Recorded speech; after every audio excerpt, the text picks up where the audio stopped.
Agenda Económica es presentado por XTB Online Trading, la mejor tecnología para sus inversiones online.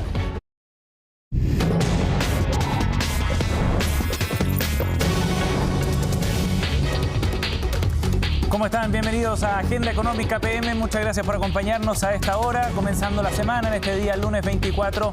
Revisamos los temas importantes de esta jornada y vamos a partir revisando algunos de los extractos de la entrevista, larga entrevista que dio Gabriel Boric, el presidente electo. Primera entrevista televisada, además, aquí en CNN Chile, en Tolerancia Cero, la noche de este domingo. Una entrevista en la que abordó distintos temas. Por supuesto, hubo espacio para materia económica bien relevante, fundamentalmente por los desafíos que vienen por delante y además por el nombramiento de Mario Marcel, una de las grandes sorpresas que dejó el gabinete anunciado el pasado viernes. ¿Cuáles fueron las razones por las cuales decidió nombrar a Mario Marcel como futuro ministro de Hacienda?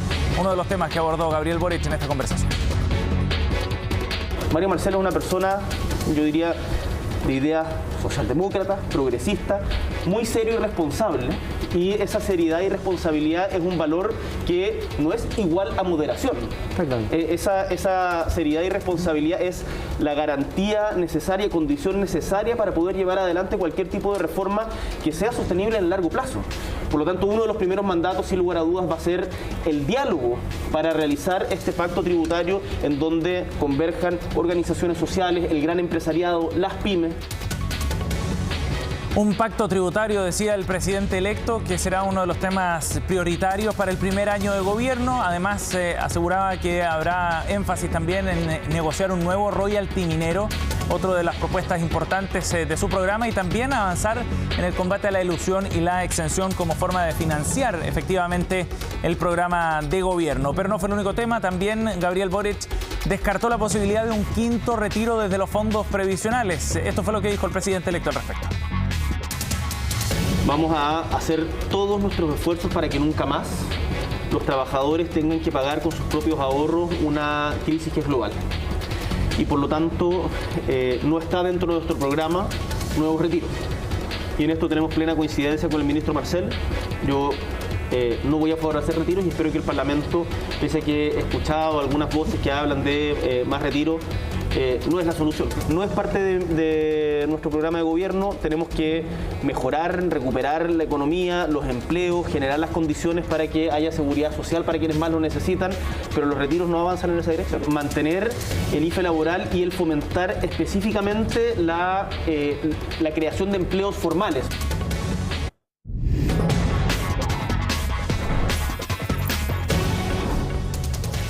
Estamos de vuelta ya en Agenda Económica para analizar un tema muy interesante que ha generado una amplia discusión en los últimos meses. Tiene que ver con el informe que evacuó la Fiscalía Nacional Económica respecto al funcionamiento del mercado del gas aquí en Chile, con serios cuestionamientos a la manera en la que estaban compitiendo los actores.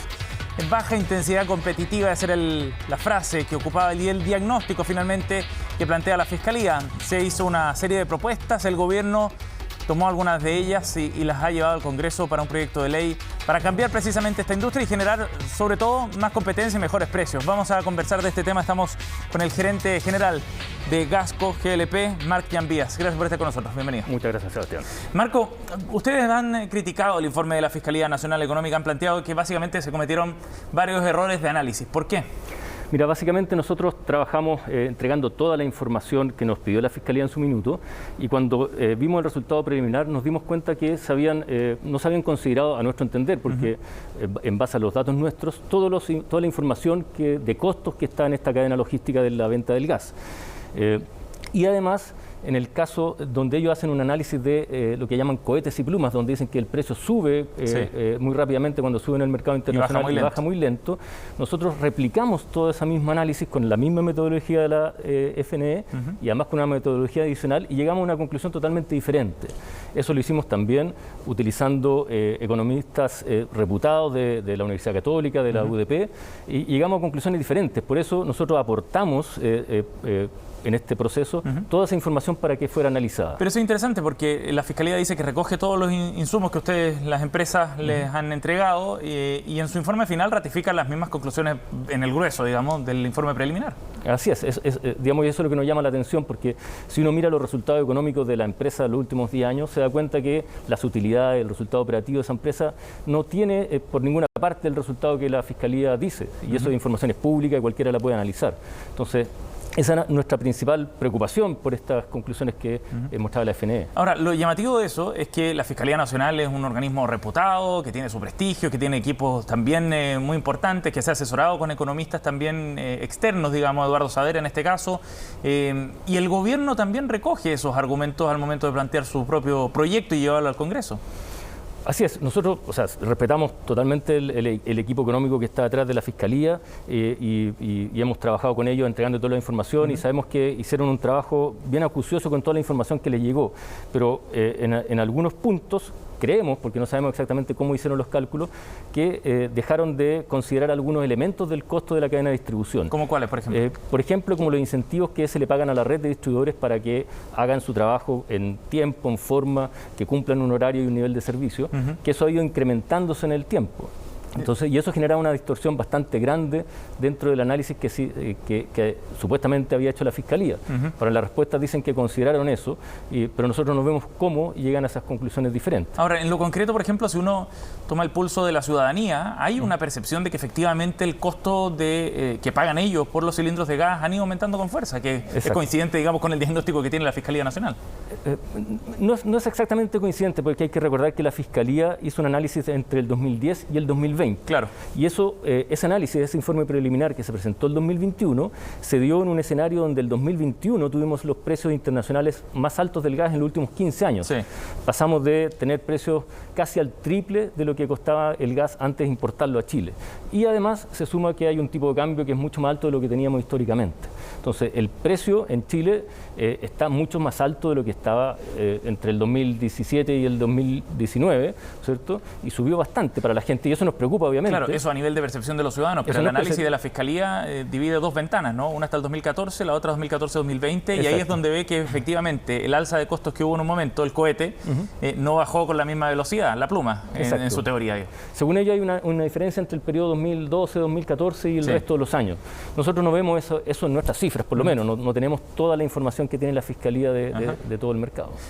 Ahora, Marc, ¿por qué el mercado crees tú que está estructurado de la manera que tiene hoy día el mercado chileno? Porque acá lo que se apunta fundamentalmente es integración vertical, integración aguas arriba y aguas abajo en el fondo, donde hay solamente 3 actores y donde hay contratos como esta obligatoriedad de venta de una sola marca, que son las que finalmente también generan cierto escepticismo de parte de la ciudadanía nuevamente al momento de tener la obligatoriedad de estos distribuidores minoristas, que son los que hacen ese trabajo última milla, digamos, fundamentalmente, de amarrarse a una sola marca. Intuitivamente eso ya parece como un asunto que podría, digamos, dañar la competencia en ese mercado. Bueno, es parte del análisis que hace la Fiscalía, pero nosotros no lo vemos así, porque este mercado se ha ido construyendo en el tiempo de esa manera, y somos las compañías mayoristas, y Gasco en particular, quienes han ayudado a desarrollar el mercado minorista, generándole un estándar de servicio que antes no lo tenía. Entonces hay un trabajo detrás y ese trabajo implica una inversión, implica un gasto y ese gasto tiene que ser retribuido a través de estos contratos de exclusividad. Pero no están obligados a ser exclusivos. Hoy día hay distribuidores que son multimarca y cualquier... Pero son muy pocos, cerca del 2% decía el informe de la Fiscalía. Exacto, porque lo que nosotros tratábamos de explicar a la Fiscalía que analizó el mercado mayorista desde la compra de materia prima hasta la venta al minorista, pero no analizó en profundidad al minorista, es que en el caso de Gasco son 750 pymes que están distribuidas en todo el territorio nacional y esas pymes... digamos, no es fácil encontrar pymes de ese tamaño que puedan invertir en 4, 5, 6 o 10 camiones de reparto, un local que cumpla todos los requerimientos de la SEC. De seguridad. Entonces nosotros tenemos que hacer gran parte de esa inversión, que obviamente se retribuye, después no es beneficencia, como dijo en su minuto el ministro, se retribuye, pero para eso requerimos que haya una compra de nuestro producto a través de estos contratos de exclusividad. Pero hay distribuidores que son multimarca, quienes puedan hacer esa inversión y comprarle a cualquiera, lo pueden hacer. Sí, el tema es que son muy pocos, cerca del 2%. Pero también la Fiscalía en su análisis no considera que en todos estos 10 años hay mucho recambio de distribuidores, ¿no es cierto? Hay gente que entra a la industria, es fácil entrar, relativamente fácil, ¿no es cierto? Quien quiera emprender y dedicarse a la distribución del gas, acercarse a Gasco, buscar cuáles son las condiciones y dedicarse a eso. Y así como entran, también hay algunos que salen. Entonces no es un mercado que esté cerrado, ni que nadie pueda, por ejemplo, cambiarse de una marca a otra. ¿Tampoco a nivel mayorista? A nivel mayorista, como... No, ¿tampoco es difícil entrar a nivel mayorista? No, y la Fiscalía también lo reconoce, que digamos, quienes han podido actuar en el mercado pueden acceder a través de distintos proveedores, ¿no es cierto?, tanto internacionales como la ANAP, a un contrato mayorista en las mismas condiciones, ¿no es cierto?, porque Chile representa un 0,4% del mercado internacional. Somos muy pequeñitos y nosotros como Gasco también somos una parte de eso, y cualquiera puede llegar en condiciones comerciales muy similares a abastecerse materia prima, ¿cierto? Y después lo que tiene que hacer es toda la cadena de distribución agua abajo, que es lo que le va agregando valor. Marc, ahora, en lo concreto lo que viene es una discusión de un proyecto que lo que hace es sugerir la división precisamente de la distribución mayorista y de la distribución minorista. ¿Ustedes tienen tomado una decisión al respecto? ¿En qué canal se quedarían? O sea, bueno, primero, digamos, nosotros vemos que ese proyecto de ley recoge básicamente las recomendaciones de la Fiscalía y le agrega un par de cosas más. Nosotros somos mayoristas, ¿no es cierto? Nosotros no tenemos locales de distribución minorista. Esos son la mayoría de propiedad de nuestros distribuidores. Ellos son dueños de su local, en su mayoría, y de sus instalaciones, ¿no es cierto? Y tienen su mercado que atienden.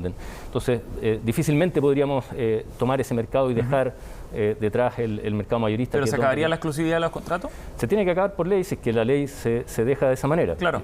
Así que, y eso es básicamente lo que a nosotros nos gustaría que los legisladores después estudien bien y que conozcan no solamente la opinión de la Fiscalía, que puede ser muy respetada porque puede tener una conclusión académica del tema, pero que hay que conocer el mercado minorista también. Hay que conocer quiénes son estos 750 pymes que están ahí, cómo se van a financiar después, quién les va a dar el apoyo. En ese sentido, Marc, ¿cuál es la sugerencia que hacen ustedes respecto a los cambios que requeriría el mercado para aumentar la competencia? Bueno, nosotros ya se lo sugerimos a la Fiscalía también, es decir, que existan ambos tipos de contratos, ¿no es cierto? Y que los contratos multimarca sean igualmente competitivos, que nosotros podamos presentarle estos contratos a la Fiscalía, que ellos los revisen y que los visen de alguna manera, y que cualquiera que quiera ser minorista multimarca de nuestra red, ¿no es cierto?, lo pueda elegir ser minorista, y que quienes quieran seguir como exclusivos sigan como exclusivos, pero que no se le impida a Gasco en particular venderle al cliente final, por ejemplo, ¿no es cierto?, que también genera un nivel de servicio a través de la aplicación, donde nosotros nos aseguramos de que el pedido le va a llegar a la gente en menos de 30 minutos. ¿Pero eso no estaría permitido, esa posibilidad de llegar al cliente final? Hoy día no. Hoy día en la propuesta de ley la Fiscalía pide que no lleguemos al cliente final, que no financiemos de ninguna manera a la red de distribuidores minoristas y que no haya ningún contacto ni vínculo aparte de venderle el producto a un cierto precio. Claro. Marc, ustedes han planteado la idea también de recurrir eventualmente a subsidios, ¿no? O mecanismos, digamos, de apoyo desde el Estado. Germán González, quien elaboró un informe precisamente para ustedes, también habla de recuperar un fondo de estabilización que se ocupaba a comienzos de los 90. ¿Por qué tendría que intervenir el Estado si es que el mercado es suficientemente competitivo? El mercado es competitivo y los márgenes de distribución de Gasco son bastante estrechos, ¿no es cierto? Eso es lo que hemos dicho nosotros y tratamos de demostrar con nuestros informes. ¿De cuánto? 7%, ¿no? Entre un 5 y un 7%, dependiendo del costo de la materia prima, ¿no es cierto? Pero lo que hace variar el precio tan fuerte es la variación del mercado internacional. ¿Qué es lo que pasa en otros mercados, como la gasolina, el diésel, ¿no es cierto?, o el querosén, que se venden en las estaciones de servicio, que desarrollaron un fondo de estabilización de ese precio justamente por estas mismas variaciones. Cuando el precio sube muy fuertemente, como pasó el 2020, obviamente le pega un impacto muy grande a la gente, especialmente a la gente de menos recursos. Entonces ahí hay varias formas de generar subsidio. Uno, estabilizar ese precio poniendo un fondo que haga que las alzas no se traspasen completamente al público al principio y después se recupere con las bajas, como funciona con la gasolina. Eso existía en el GLP hasta el año 2011 aproximadamente y se eliminó. Entonces, una forma relativamente rápida de solucionar estas variaciones fuertes de precio sería reactivar ese fondo o buscar subsidios focalizados a las personas de más recursos. Ahora, lo que ustedes plantean es que hay costos intermedios que no fueron considerados por la Fiscalía en su estudio, ¿cierto? De los cuales no se podría hacer cargo de ninguna manera el Estado. No, en ningún caso, ¿no es cierto? Porque hay un costo de la cadena de distribución que es obviamente un costo real. O sea, la distribución del GLP requiere de miles de personas que están llevando un cilindro de GLP a las casas y todo el mundo sabe cuánto cuesta una última milla, ¿no es cierto? Porque todo el mundo ha hecho un pedido de, o sea, una pizza a su casa y sabe que eso cuesta una cantidad de plata. Sí. Y cuando estamos hablando de un cilindro que pesa, un cilindro de 15 kilos, que pesa 30 kilos, sí, claro, el costo de un envío de un aparato de ese tipo es bastante más alto, ¿no es cierto? Y sobre todo que acá uno puede llevar en el camión solo cilindros, ¿no es cierto? Sí. Entonces es un tema especializado. ¿Ya? Marc, ¿y cómo ven ustedes desde Gasco la posibilidad de que ENAP entrara a distribuir directamente o la posibilidad de que los municipios lo hicieran como han planteado en un proyecto de ley en el Congreso? O sea, yo creo que la competencia en general no genera ninguna preocupación para nosotros. ENAP yo creo que puede hacer esa distribución. Lo raro sería que a nosotros nos digan, usted tiene que desintegrarse verticalmente, que nosotros ni siquiera estamos integrados tan verticalmente, porque tenemos pocos distribuidores minoristas. Tenemos los distribuidores minoristas que son independientes, ¿no es cierto? Y que a la otra empresa se le obligue a integrarse verticalmente. Entonces la competencia sería un poquito asimétrica, por un lado. Y los municipios que hoy día han estado evaluando alternativas de distribuir gas minorista, también están evaluando los costos que esto tiene en la cadena, ¿cierto? Para que realmente ellos puedan ofrecer algo que sea una ventaja para sus consumidores más necesitados, sin necesidad de meterse la mano al bolsillo y hacer un subsidio, porque finalmente estarían desenfocándose en su función principal. Bien. Entonces, lo que hicimos nosotros fue ofrecerle un descuento a los consumidores de las 75 comunas que pertenecen a la MUCH, para que ellos lo focalicen en los consumidores más necesitados y de alguna manera focalizar ciertos recursos ahí como un descuento de Gasco para esos consumidores. Bien. Yo creo que es la mejor forma de llegar a quienes lo necesitan. Veremos cómo sigue la discusión ahí en el Congreso de estos proyectos. Marc, gracias por acompañarnos aquí en Agenda Económica. Muy amable. Gracias. Así estamos cerrando esta edición aquí en CNN Chile. Gracias por acompañarnos. Vienen más informaciones, por supuesto. Sigue nuestra sintonía.